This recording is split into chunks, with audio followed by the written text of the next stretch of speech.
I'm starting to see suddenly that now that Bernie Sanders is no longer in the race, I'm starting to see this pattern where very, very untoward things that were happening while he was in the race are suddenly not happening anymore.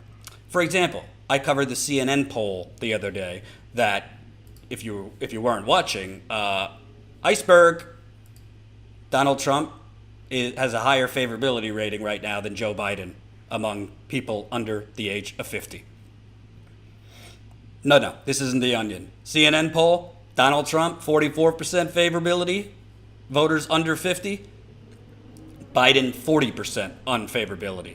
When it comes to over 50, Trump, even 49 favorable, 49 unfavorable. Biden, slightly ahead. But this number, my God, you're at 40% favorable rating under 50? All I got to say,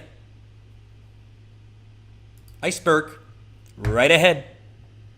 So, but in this poll, just magically, because remember, Jen and I reported on it throughout the primary, they could never do polls that equally did an equal distribution of voters over 50 polled versus voters under 50 polled. They were always wildly oversampling voters over 50, which gives you a skewed perspective because obviously if you're oversampling older voters, Bernie is always going to do weaker in the polls. But this CNN poll, as I told you the other day, all of a sudden they find enough voters under the age of 50, and it's a pretty even distribution. Voters over 50, voters under 50. They even called more people on cell phones than landlines, which in the most of the polls that went on when it was just Bernie versus Biden, Buttigieg, and the rest of the gang, they never were able to call more cell phones than landlines. Now, suddenly they are. Isn't that interesting? Bernie's out. Now they could do polling that has some integrity to it. But I'm a little late to this because this was a few days ago, but I watched this clip with Joy-Ann Reid. And my God, it's almost like now that Bernie's out, Joy sounds like she's starting to see the light. Let me know what you think of Joy and the way she's talking here. And other progressives in the House have been very much for Medicare for All, where if there's anything that's made the case for separating insurance from employment and making the two stand alone so that business owners wouldn't have to worry about having to fund it and people wouldn't have to worry about losing it when something like this happens. Do you see movement? I mean, I don't know if you've had conversations with Joe Biden about this, but it feels like that case is being made every day. I think that case is being made every day for why we should not tie healthcare to any job. It should be guaranteed no matter who you work for, whether you get laid off or not. And I think that anybody who said that employer-sponsored healthcare offered you choice, I would always say, and I think I said it here on the show, Joy, with you, that there's no choice when you get laid off. You don't have any choice at that point. It feels like that case is being made every day, Joy Reid says. What?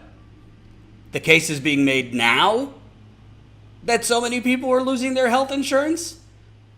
But the case wasn't being made before the coronavirus pandemic when 30 million people were unemployed, uninsured?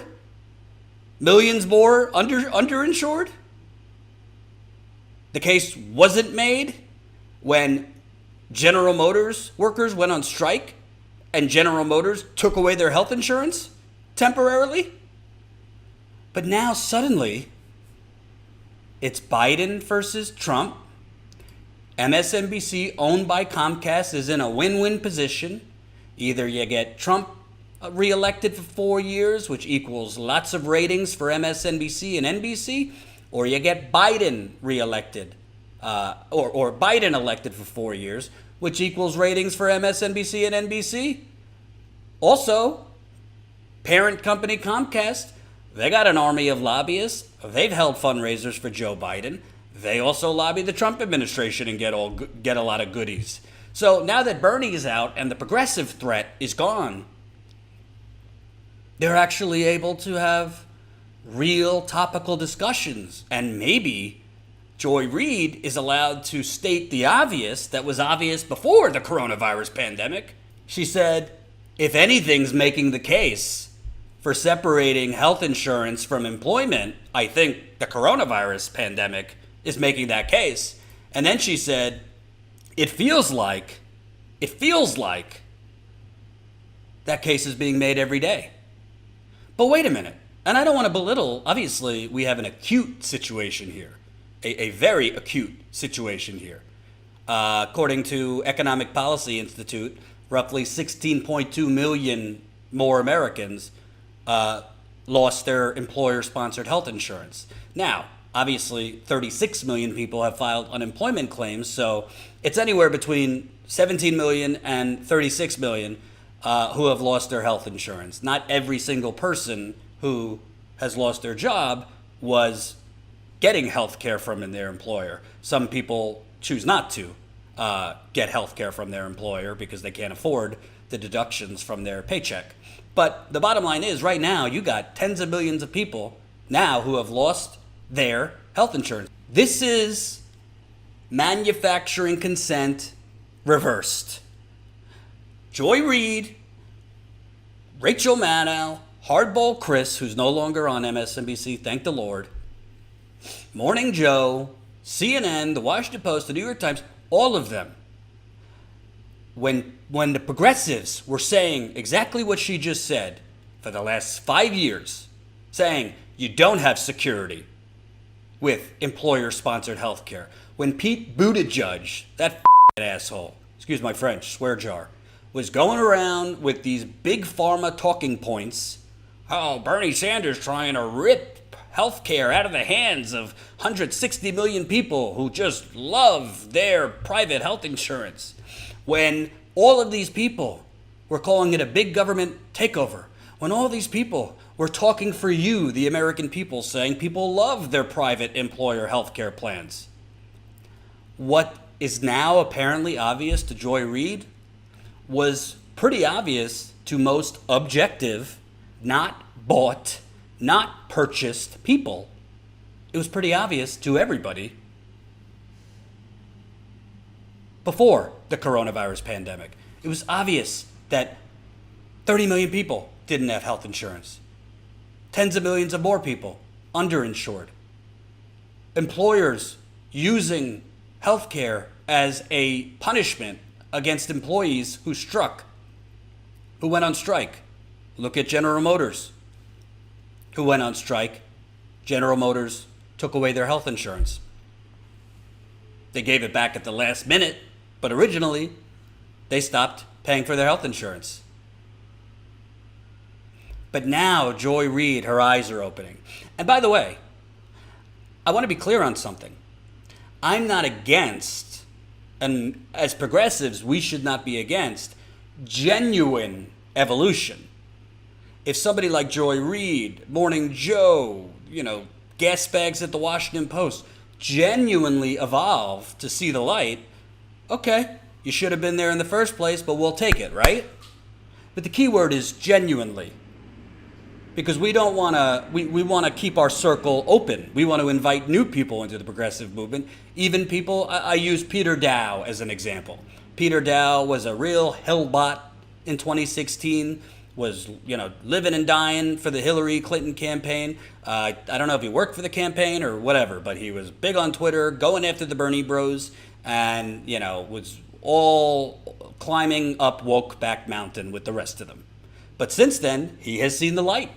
He has evolved, and he has become a fierce guy, a fierce fighter for progressive causes like Medicare For All, Green New Deal, calling out his former friends in the neoliberal circle. And that was a genuine evolution, and I applaud Peter Dow. I'd love to have him on.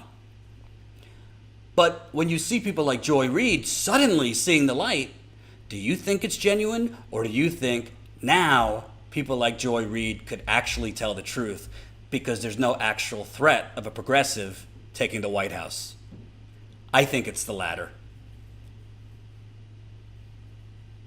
I don't think Joy Reid has suddenly seen the light.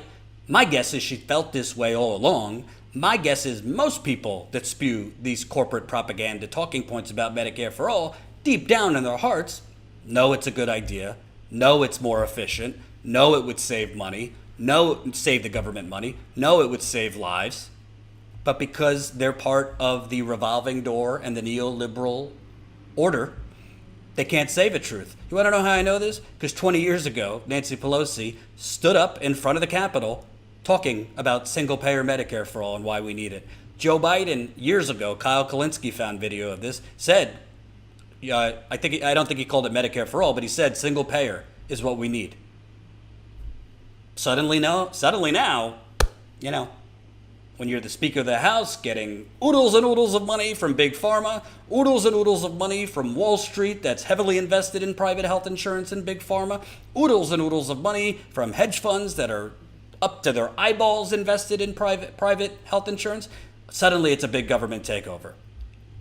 So this level of intellectual dishonesty, this level, because Joy Reid, let me tell you something, I don't know her heart, I don't know her head.